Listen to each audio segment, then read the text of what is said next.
یہ اسی جذبے کا نتیجہ تھا کہ 23 سال کے مختصر عرصے میں آپ صلی اللہ علیہ وآلہ وسلم نے عرب میں علمی و فکری انقلاب برپا کر دیا۔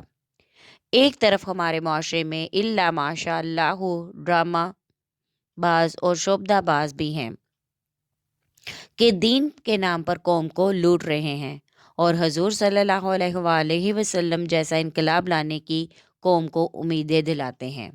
افسوس تو یہ ہے کہ وہ انقلاب محمدی صلی اللہ علیہ وآلہ وسلم جس کا مشرق و مغرب تک یہ ڈھنڈورا پیٹتے ہیں، اس انقلاب کی ایک جھلک ان کے اپنے گھروں میں بھی نظر نہیں آتی۔ گھر تو دور کی بات ہے، وہ انقلاب تو ان کی اپنی شخصیت میں نظر نہیں آتا۔ اگر انقلاب نظر آتا ہے تو فقط معاشی انقلاب، یعنی یہ لوگ انقلاب کا نعرہ لگانے سے پہلے خود سفید پوش طبقے سے تعلق رکھتے تھے، اور اب سفید پوش لوگوں سے بات کرنا اپنے مزاج آمرانہ اور قیادت ظالمانہ کے خلاف سمجھتے ہیں، کیونکہ اب ان کا نام جاگیرداروں اور سرمایہ داروں کی فہرست میں نظر آتا ہے۔ فقط مٹی کے پیالوں میں پانی پینے سے انقلاب آنا ہوتا تو اس غریب کی زندگی میں بھی انقلاب آ جاتا جسے مٹی کے چند برتنوں کے سوا کچھ میسر نہیں۔ اشاعت علم اور قرآن۔ اللہ تعالیٰ نے نبی اکرم صلی اللہ علیہ وآلہ وسلم کی بعثت مبارکہ کے مقاصد عظیمہ کو قرآن میں مختلف مقامات پر بیان کیا ہے، جس سے یہ حقیقت عیاں ہو جاتی ہے کہ آپ صلی اللہ علیہ وآلہ وسلم کی زندگی کا مقصد صرف ابلاغ دین، اشاعت علم اور اقامت دین تھا۔ سورہ بقرہ میں ارشاد باری تعالیٰ ہے، جیسا کہ بھیجا ہم نے تمہارے پاس تم میں سے رسول ہماری آیات تمہیں پڑھ کر سناتا ہے اور تمہیں پاک فرماتا ہے اور تمہیں کتاب و حکمت سکھاتا ہے اور تمہیں ایسی باتوں کی تعلیم دیتا ہے جنہیں تم جانتے ہی نہیں تھے۔ اسی بات کو اللہ تعالیٰ نے 4 مختلف مقامات پر بیان کیا ہے کہ نبی اکرم صلی اللہ علیہ وآلہ وسلم تمہیں کتاب و حکمت کی تعلیم دیتے ہیں، علم سکھاتے ہیں، اس کا پرچار فرماتے ہیں۔ سورۃ النمل میں ارشاد باری تعالیٰ ہے، اور ہم نے آپ کی طرف ذکر قرآن مجید نازل فرمایا تاکہ آپ لوگوں پر وہ چیزیں واضح فرما دیں جو ان کے لیے نازل ہوئی ہیں۔ سورۃ الاعراف میں ارشاد باری تعالیٰ ہے، جو لوگ امی نبی رسول کی پیروی کرتے ہیں جسے وہ اپنے ہاتھوں راتوں انجیل میں بھی لکھا ہوا پاتے ہیں، وہ ان کو معروف کا حکم دیتا ہے اور منکر سے روکتا ہے، وہ ان کے لیے پاکیزہ چیزوں کو حلال اور ناپاک چیزوں کو حرام ٹھہراتا ہے، وہ ان پر سے وہ بوجھ اور پابندیاں اتارتا ہے جو ان پر پہلے سے رہی تھیں۔ سورہ آل عمران میں ارشاد باری تعالیٰ ہے، یاد کرو جب اللہ تعالیٰ نے پختہ وعدہ لیا ان لوگوں سے جنہیں کتاب دی کہ تم اسے لوگوں کو کھول کھول کر بیان کرنا اور چھپانا نہیں ہے۔ سورۃ النحل میں آتا ہے، اور ہم نے آپ پر اسی لیے ہی کتاب اتاری ہے کہ آپ صاف صاف بیان کر دیں ان کے لیے وہ بات جس میں وہ اختلاف کرتے ہیں۔ قرآن مجید جو تمام علوم و فنون کا منبع و سرچشمہ ہے، اس کی تشریح اور توضیح کا کام حضور صلی اللہ علیہ وآلہ وسلم کے ذمہ تھا۔ آپ صلی اللہ علیہ وآلہ وسلم نے اس ذمہ داری کو بڑے احسن طریقے سے نبھایا، اور خطبہ حجت الوداع کے موقع پر سب سے پوچھا کہ بتاؤ میں نے تمہیں مکمل دین پہنچا دیا ہے؟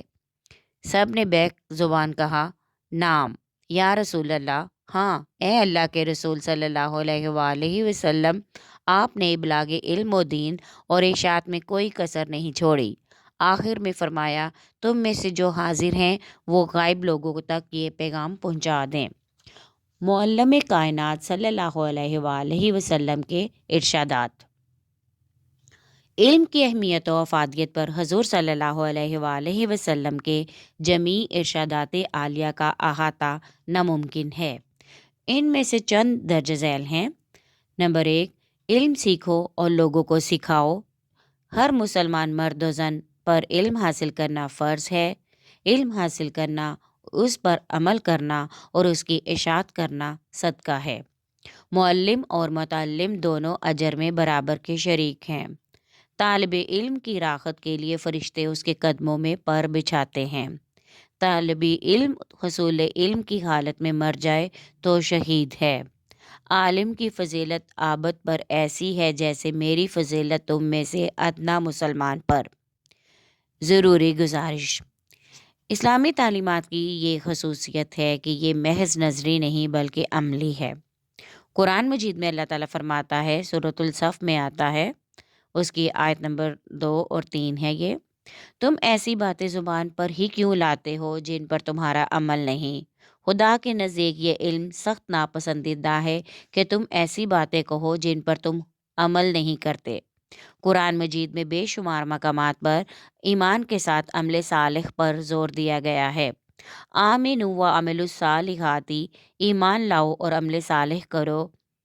حضور صلی اللہ علیہ وآلہ وسلم نے فرمایا، عمل کے بغیر علم وبال ہے اور علم کے بغیر عمل گمراہی ہے۔ ایک دفعہ آپ صلی اللہ علیہ وآلہ وسلم نے فرمایا کہ 2 آدمیوں نے میری کمر توڑ دی، ایک جاہل عابد نے، دوسرے بے عمل عالم نے۔ قرآن پاک میں بے عمل عالم کو ایسے گدھے سے تشبیہ دی گئی ہے جس پر موٹی موٹی کتابیں لادی گئی ہوں۔ آخرت میں انسان کے کام صرف اس کے اعمال آئیں گے، اس سے اس کا حسب و نسب ہرگز نہ پوچھا جائے گا۔ کتمان علم کی سزا سورۃ البقرہ میں ارشاد باری تعالیٰ ہے، بے شک وہ لوگ جو چھپاتے ہیں ان چیزوں کو جو ہم نے نازل کی روشن دلیلوں اور ہدایت سے، اس کے بعد بھی ہم نے کھول کر بیان کر دیا انہی لوگوں کے واسطے کتاب میں۔ یہی وہ لوگ ہیں جن پر اللہ تعالیٰ لعنت فرماتا ہے اور لعنت کرنے والے لعنت کرتے ہیں۔ حضور صلی اللہ علیہ وآلہ وسلم نے فرمایا، جس شخص سے کسی ایسی چیز کے متعلق سوال کیا جس کا اس کو علم تھا، پھر اس نے اس کو مخفی رکھا، اس کے منہ میں قیامت کے دن آگ کی لگام ڈالی جائے گی۔ اشاعت علم کرنے والوں کو بشارت۔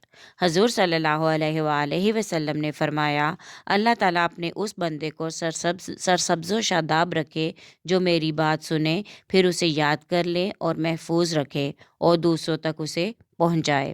امید ہے ہماری آج کی آڈیو آپ کو پسند آئی ہوگی۔ اگر ہماری آڈیو پسند آئی ہے تو لائک کریں، دوستوں کے ساتھ شیئر کریں اور کومنٹ میں اپنے مسائل لکھ کر خاص دعا کروائیں۔